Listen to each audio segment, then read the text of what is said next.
In 5, 5, 5, 5, 5, 5, 4, 4, 4, 4, 4, 3, 3, 3, 3, 3, 2, 2, 2, 2, 1, 1, 1. Oh, ha! Did you just give everybody the finger, by the way? No, I did. The middle finger went down first. Okay. That went down way before the last finger. No, I wouldn't do that to our fans. No, I love you. Ain't no F you. I love you. Okay. I wouldn't be mad at you. You know, like, no, I'd be upset at me because I appreciate the people who view us. And I appreciate y'all too.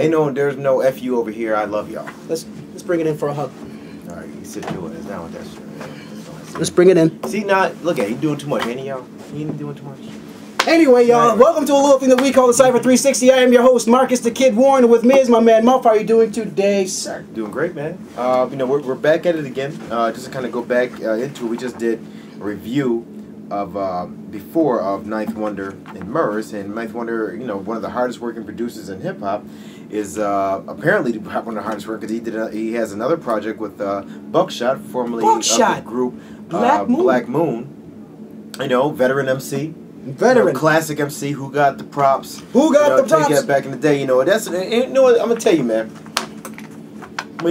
We've talked many times about Ninth Wonder. Okay, and I'll get to him in a second. But when you get to one of the things, veteran MCs like Buckshot, you hold them to a different standard, man, because they're like beyond. It's like it's accepted that they're elite, incredible MCs. I mean, and one thing, man, his cadence, man, Buckshot's cadence to me is one of the best in hip hop history to me. Okay. When Buckshot gets a beat, it's like, he'll take a beat, and the way he drops his rhyme, that beat becomes his own. It could be a beat that has nothing to do with what it is he has to say. Once he starts rocking his rhyme over that beat, it's like he owns that beat. He makes that beat bend and do what he wants it to do. Okay. He can if that makes any sense to you. I mean, you know what I mean? He did the beat. You will never see a beat overwhelm Buckshot ever. And it's not like because he's real loud or he's all over the beat. I don't even mean it like that. I'm just talking about the fact just the way he just comes in and does his thing over the beat. It becomes the song, the beat becomes his. You know what I mean, with his rhyme. So that's no different here with the Solution. That's the name of the latest album with Ninth Wonder Buckshot. Now, Buckshot is Buckshot. Let me tell you what the problem is with the album. It's freaking Ninth Wonder. I think Ninth Wonder with this album, I don't know whether it's he kind of melded in, you know what I mean, with the beats in this one. There's a few beats that stand out. I mean, whole lots to say is off the hook, hot beat, and the Solution, the song on the album is hot, but it's like okay at best, and that's what I noticed about all the Buckshot and Ninth Wonder projects. On paper, it seems like it would be incredible, but in actuality, they're okay at best. And even the other two albums that they did together were okay, but everyone like, oh my God, this is going to be the second coming, Ninth Wonder, Buckshot, oh my God, it's just not.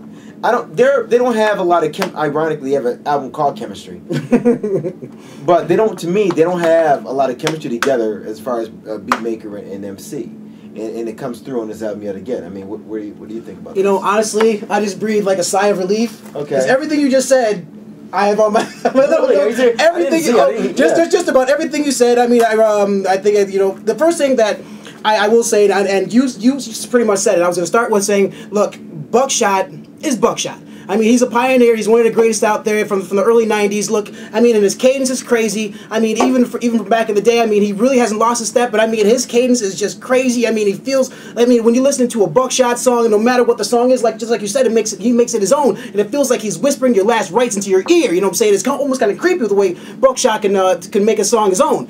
But like you said, it's for some reason. And in my notes, I said, look, it just doesn't mesh. And on paper, this does sound like a classic album. You have one of the best producers in hip hop, one of the pioneers of hip hop, one of the best MCs in hip hop, arguably.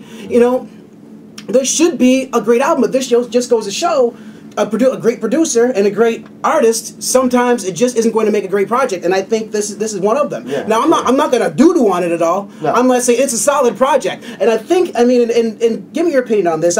Is it the expectation that is so high? It is. It reminds me of it's like. The expectation, like when you saw that Kanye and Jay-Z was going to make Watch the Throne before it came out, and even though Watch the Throne is a pretty good album, it was like, it probably should have been better. You know what I mean? Okay, I thought it was a great album. It was great, but it should have been better than My Dark Twisted Fantasy by Kanye, and it's not. Yeah. That's an extreme comparison. My point in the matter is that You know, a lot of times, especially in hip hop, you'll see when two people come together, what you expect is not what it turns out to be. And a lot of things in hip hop is the things that you don't expect to do very well turn out to they knock it out the park. You know, even like I said, the album with Murs and Ninth Wonder is better than the one with Murs and Buckshot to me. Way better. Yeah, you know, to be honest with you. As a matter of fact, because of that, and looking at this album, if I'm going to go ahead and give this a rating, okay, I'm going to go ahead and give this 2.5 out of 5. You know what I mean? And really, and a reason why I have to give it, you know, that low of a rating is because the Ninth Wonder beats, they sound like the same Ninth Wonder beats from like 2002. Some of these things, I'm like, damn. I mean, you can't Ninth. You know what I mean? You expect some growth, but I mean, Mike has put he has hot stuff out there. You know, and he's still good for hot beats. I'm not crapping on him in general as a producer, but this particular product, I think maybe it's the beat selection by Buckshot. That could be Buckshot's fault. Because I'm on record as saying, you guys notice who watch us, that as an MC, you're responsible for your own beats. So, you know, I say that all the time, but whenever you name an album with you and a producer, it ain't just you. Now it's on the producer too, because you put my name in it. You know what I mean? Pete Rock and CL Smooth. It ain't just Smeo Smooth, it's Pete Rock too. You know what I'm saying? So both of y'all are sharing this responsibility. That said, 2.5 out of 5 for me. For me, I'm not gonna be that hard on it because I mean, first of all, Ninth Wonder and Buckshot, they could do no wrong by me. I mean, they put out enough good product. Kind of like when we were talking about the KRS-One album. If KRS-One puts out a bad album, he's put out so much great product. Oh, he's got a lot of that you can say, look, you know what? Okay, we're gonna give you a pass. I'm gonna give this one a 3 out of 5. And it just sounded like, to me anyway, it sounded like that Ninth Wonder. I don't know about phoning it in, but it sounded like he was kind of like backing off a little bit. You know what I'm saying? It almost sounded like, you know, like he was trying to get back to that, almost not saying he was trying to duplicate the 90s sound, but you remember those beats from Black Moon, they weren't complicated beats. No, but man, DJ Evil Dean and the beat miners for Black Moon, man, them dudes, they were the quintessential 90s producers, and they straight boom bap. They were straight boom bap. And it hot. Go ahead. I'm sorry. No, I was just going to concur with you and to say that is boom bap, and that, you know, but the beats were relatively simple. I mean, the whole Boot Camp Clique, if you look at like the Helter Skelter, their beats weren't crazy, but I mean, well, the beats were crazy. The beats were crazy, but there wasn't that much to them, if you know what I'm saying. I mean, oh, I'm sorry. Go ahead. No.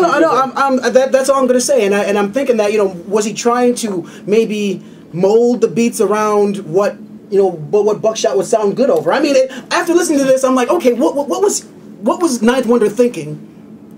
This is where I think this is what it is. I'm gonna tell you. Ninth Wonder is, I don't think he's real versatile. That's what he saw. I think Ninth Wonder is very dope. Oh, very dope. He suffers from being versatile. I think he's kind of like got his lane, he stays in it.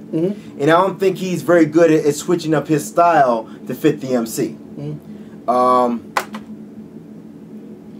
To your point regarding the beat, I don't want to digress. And you said they're relatively simple beats. If I'm looking at, say, okay, Helter Skelter on the Helter Skelter album. If you look at La Flamme La Fleur, that song, that beat is not simple. That's kind of a really complicated beat, man. That's a bass line. That's not a complicated beat. I don't know, man. It's dope as hell. It's dope, but I mean, the whole Boot Camp Clique was so dope. They didn't need no complicated beats. They didn't need all this. But what's a complicated beat? What do you mean by that? What do you mean? I mean, okay, if you look at some of the beats on the one with Murs, okay, you have a few beats on there that seem like they're a little crazy. Even there are a couple beats on this album as well that are a little crazy. Yeah. But you know, but basically it's just a sample, bass line. That's it. Okay. You know. Okay. Well, you know, I mean, I guess the point is we're talking about Ninth Wonder here. And, you know, Ninth Wonder's style works incredible for some MCs. Some MCs, they don't. And it doesn't work well for Buckshot here, to me. It never really has. I mean, they'll come across pretty solid on a track or two here and there, but not consistently. You know what I mean? It's not like when you listen to Big Pooh and Fonte from Little Brother, that was all chemistry. You know what I mean? That just worked perfectly. You know what I'm saying? Chemistry, you know, Pete Rock and CL Smooth, same thing. That's chemistry right there. That just made me smile. Man, you know what I mean? So that chemistry was off the hook. Yeah, it's off the hook, man. So that's what it is you're looking for, Buck. 2 out of 5 for me, man. All right, 2 out of 5 for me, and for me, I'm giving it a 3. Yo, but check it out. Let us know, because y'all have been going in on us a little bit, and we appreciate it, whether it be positive or negative. As long as you love hip hop, keep sending that stuff in. And one more time, our email account is kidmmuff44@gmail.com. You can also hit us up on Twitter. We are KIDDH CANDMUFF44 on Twitter as well. Hit us up on Facebook. We are the Cipher Crew. Because the Cipher. Yeah. Go to Cipher Central, son. We out here. My man Trey, and you don't stop. Johnny Boombacks, and you don't stop. My man Muff, and you don't stop. My nigga Woo, and you don't stop. Little Brooklyn, and you don't stop. Grand Jury, and you don't stop. Jay White, and you don't stop. Cipher Music, and you don't stop. Check it, we rise from the grave with the eyes of a slave. We strive to survive, rocking the mic live, no surprise that we paid.